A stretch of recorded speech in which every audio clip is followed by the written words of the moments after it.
வணக்கம் ரைடர்ஸ், எல்லோரும் எப்படி இருக்கீங்க? எல்லாம் நல்லா இருக்கீங்க நம்புகிறேன். இன்றைக்கி என்ன வீடியோன்னு பார்த்தீங்கன்னா, நான் வந்து ஒரு ஃபஸ்ட் டைம் பைக் வாங்கினது எப்படின்னு சொல்லிட்டு தான் இந்த வீடியோவில் நான் பேச போகிறேன். அதாவது ஒரு லோவர் மிடில் கிளாஸ் பையனால் எப்படி ஒரு பைக்கை வந்து ஃபஸ்ட் டைம் வாங்குகிறான் அப்படின்றது தான் இந்த வீடியோ.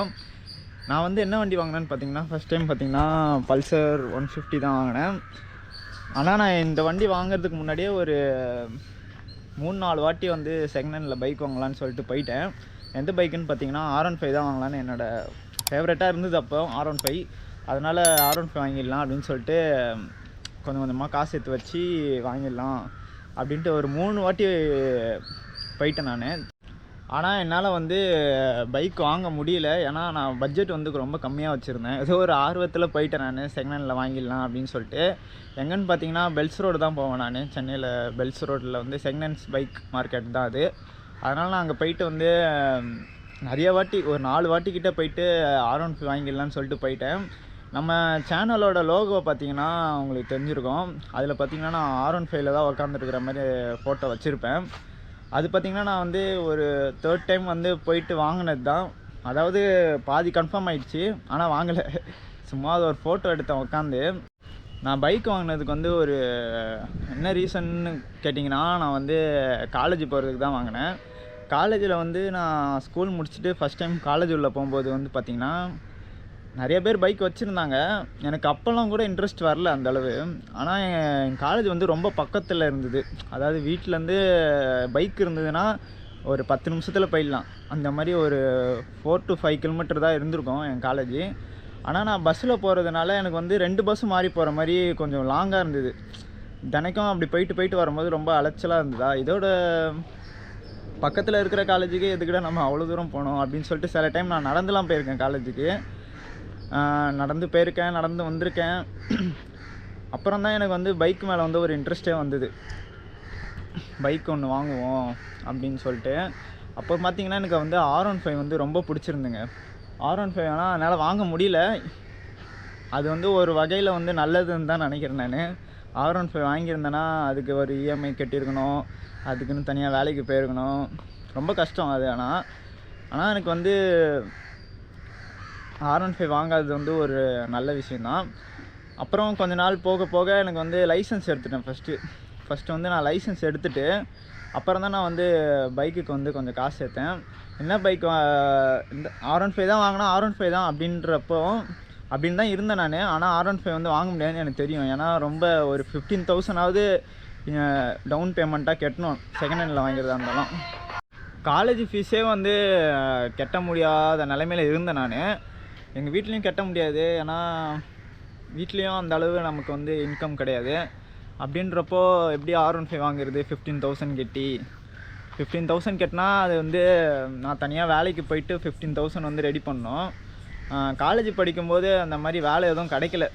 நான் வந்து அதுக்கப்புறம் வந்து வீட்டு பக்கத்தில் இருக்க சின்ன சின்ன வேலையெல்லாம் செஞ்சு கொஞ்சம் காசு சேர்த்து வச்சு அப்போந்தான் இந்த பல்சர் 150 வாங்கினேன். அப்போவும் நான் வந்து ஒரு பெரிய அமௌண்ட்லாம் சேர்க்கலை. நான் ஒரு 7,000 கிட்ட வந்து நான் அமௌண்ட்டு சேர்த்து வச்சுருந்தேன்.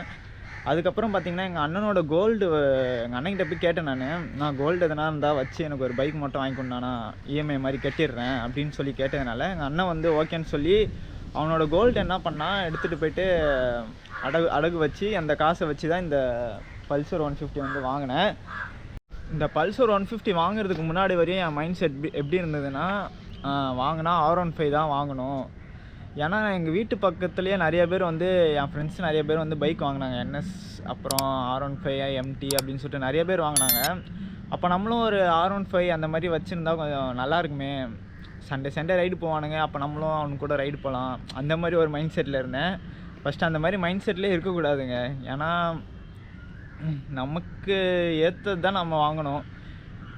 அளவுக்கு மீறி வந்து வாங்கினோன்னா நம்ம கஷ்டப்படுற மாதிரி இருக்கும். அதனால் வந்து அந்த மாதிரி மைண்ட் செட்டு தான் இருந்தது எனக்கு காலேஜ் அப்போ. ஒரு காலேஜ் ஸ்டூடெண்ட்டாக இருக்கும்போது நம்ம R15 வச்சுருந்தா தான் கெத்து, காலேஜுக்கு சூப்பராக போகலாம் அப்படி இப்படின்னு சொல்லிட்டு ஒரு மைண்ட் செட்டு, அந்த மாதிரி ஒரு மைண்ட் செட்டில் இருந்தேன் நான். அப்புறம் இந்த பல்சர் 150 வாங்கினதுக்கப்புறம் எனக்கு வந்து இந்த பைக்கை வந்து என்னோடய பைக்குன்னு வந்து எனக்கு யார்கிட்டையும் சொல்கிறதுக்கு வந்து அவ்வளோவா இன்ட்ரெஸ்ட் இல்லை. ஏன்னா நான் எல்லார்ட்டையும் வந்து R15 வாங்குறேன்னு சொல்லிட்டு இருந்தேன்னா, திடீர்னு என்னடா பல்சர் 150 வாங்கிட்டு வந்திருக்கான் R15 வாங்குறேன்னு சொல்லிட்டு அப்படின்னு சொல்லிட்டு கலைப்பாங்கன்னு சொல்லிட்டு எனக்கு இந்த வண்டி என் வண்டி தான் சொல்லிட்டு எனக்கு யார்கிட்டையும் சொல்கிறதுக்கு மனசே வரல. வாங்கினா R15 வாங்கிட்டே சொல்லிக்கலாம், இது வந்து எங்கள் அப்பா வண்டி அப்படின்னு சொல்லிட்டு எல்லார்ட்டையும் சொல்லி வச்சுருந்தேன். அப்புறம் இந்த காலேஜுக்கு வந்து என் வண்டியை நான் எடுத்துகிட்டு போயிருந்தேன். அதாவது என் காலேஜ் டைம் பார்த்திங்கன்னா காலையில் 9 மணிலேருந்து மத்தியானம் 2 மணி வரையும் பிசிஏ தான் படித்தேன். அதான் என் டைம் வந்து 2 மணிக்கு மேலே வந்து ஜொமேட்டோ, ஸ்விக்கி அந்த மாதிரி ஓட்டலாம் அப்படின்னு சொல்லிட்டு தான் இந்த வண்டி வாங்கினதுக்கு காரணமே. ஏன்னா காலேஜுக்கும் போன மாதிரி இருக்கும், நமக்கு வேலையும் செஞ்ச மாதிரி இருக்கும் அப்படின்னு சொல்லிட்டு வாங்கினேன். அப்போ நான் வந்து காலேஜுக்கு போயிட்டு வரும்போது பார்த்திங்கன்னா நிறைய பசங்க வந்து நடந்தே போவாங்க வீட்டுக்கு. என்கிட்ட லிஃப்ட்டு கேட்பாங்க வண்டியில். நானும் லிஃப்ட்டு கொடுப்பேன். அதில் வந்து நிறைய பேர் கேட்பானுங்க, ப்ரோ வண்டி எவ்வளோ ப்ரோ மைலேஜ் தருது, எவ்வளோக்கு ப்ரோ வாங்கினீங்க, எனக்கும் இந்த மாதிரி ஒரு வண்டி வேணும் அப்படின்னு சொல்லி கேட்பாங்க. அப்போ தான் எனக்கு தெரிஞ்சுது நம்ம வந்து ரொம்ப எதுக்கு R15 வாங்கிட்டு பல்சர் 150 நமக்கு போதும், ஸ்ப்ளெண்டராக இருந்தாலே போதுங்க, நமக்கு எந்த பைக்காக இருந்தாலும் போதும், நமக்கு காலேஜுக்கு போயிட்டு வர்றதுக்கு ஒரு வண்டி இருந்தால் போதும்.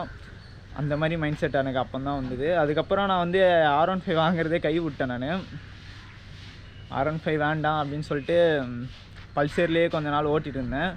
அதுக்கப்புறம் பார்த்திங்கன்னா மறுபடியும் ஒரு வண்டி மேலே ஆசை வந்தது, NS 200. அந்த வண்டியும் வாங்க ட்ரை பண்ணேன், பட் முடியல. அதனால் அதையும் கைவிட்டேன் நான். அதுக்கப்புறம் எனக்கு வந்து இந்த வண்டி வந்து கொஞ்சம் மைலேஜ் வந்து 45 தரும். என்னால் வந்து ஆர்டர் வந்து ஒழுங்காக ஓட்ட முடியலையா, அதனால் என்ன பண்ணேன், நான் வேறு ஒரு வண்டி வாங்கிடலாம், நல்ல மைலேஜ் தர்ற வண்டியை இந்த வண்டியை கொடுத்துட்டு வாங்கிடலாம் அப்படின்னு சொல்லிட்டு ஒரு ஆர்வத்தில் எடுத்துகிட்டு போயிட்டேன். நான் இந்த வண்டியை போட்டு எக்ஸ்சேஞ்சில் வாங்கிடலாம், வேறு ஒரு வண்டி பிளாட்டினா இல்லை CT100 அந்த மாதிரி வாங்கிடலாம் அப்படின்னு சொல்லிட்டு எடுத்துகிட்டு போயிட்டேன். ஆனால் அந்த இது எடுத்துகிட்டு போயிட்டு நான் ஒரு வண்டியும் பார்த்துட்டேன், ஃபேஷன் ப்ரோவும் பார்த்துட்டேன். ஆனால் நான் சாவி கொடுத்துட்டாங்க, வண்டியை ஸ்டார்ட் கூட பண்ணிட்டேங்க ஃபேஷன் ப்ரோவை.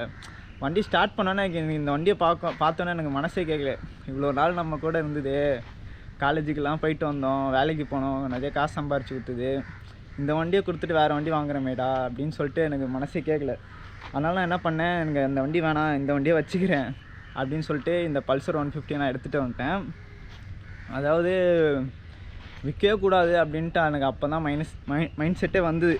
பைக்கை விற்கவே கூடாது, நம்மளோட ஃபஸ்ட்டு பைக்கு, நிறைய மெமரிஸ் இருக்கும், அதனால் வந்து விற்கவே கூடாது அப்படின்னு சொல்லிட்டு எனக்கு அப்போ தான் ஒரு மைண்ட் செட் வந்தது. இப்போ பார்த்தீங்கன்னா காலேஜும் முடிஞ்சிருச்சு. அதுக்கப்புறம் தான் நான் வந்து பல்சர் 220 வாங்கினேன். எனக்கு 220 மேலே எனக்கு வந்து ரொம்ப நாளாகவே எனக்கு வந்து ஒரு கண் இருந்தது, 220 வாங்கலாமா வேணாமா வாங்கலாமான்னு. ஏன்னா பல்சர் 150 வச்சுருக்கோமா, சரி நம்ம கொஞ்சம் நிறைய ஃபியூச்சர்ஸ் இருக்கிற மாதிரி R15 MT இல்லாட்டி NS 200 அந்த மாதிரி வாங்கலாம் அப்படின்னு தான் பார்த்தேன். நம்ம நினச்சது எங்கெங்க நடந்தது. அப்புறம் 220 வந்து எனக்கு எப்படியோ கிடச்சிருச்சுங்க, எப்படியோ வாங்கிட்டேன் நான். அப்புறம் கொஞ்ச நாள் நான் வந்து இந்த வண்டியிலே காலேஜுக்கு வந்து போயிட்டு வந்துட்டு இருந்தேன். அப்படியே பொல்லாத தனுஷ் மாதிரி ஜாலியாக போயிட்டு வந்துருந்தேன். அதுக்கப்புறம் காலேஜ் முடிஞ்சது, அப்புறம் பைக் வாங்கினேன். இப்போ சேனலில் வந்து வீடியோ போட்டுட்ருக்கேன். இவ்வளோதாங்க இந்த பைக்கோட ஸ்டோரி. இப்படி தான் நான் வாங்கினேன் இந்த பைக்கு. நம்ம சேனலில் வந்து நிறையா வீடியோஸ் வரங்க, அதனால் நம்ம சேனலை யாராவது ஃபஸ்ட் டைம் பார்க்குறீங்கன்னா மறக்காமல் சப்ஸ்கிரைப் பண்ணி கொஞ்சம் சப்போர்ட் பண்ணுங்கள். அடுத்த ஒரு வீடியோவில் வந்து உங்களை மீட் பண்ணுறேன் கைஸ். பாய்.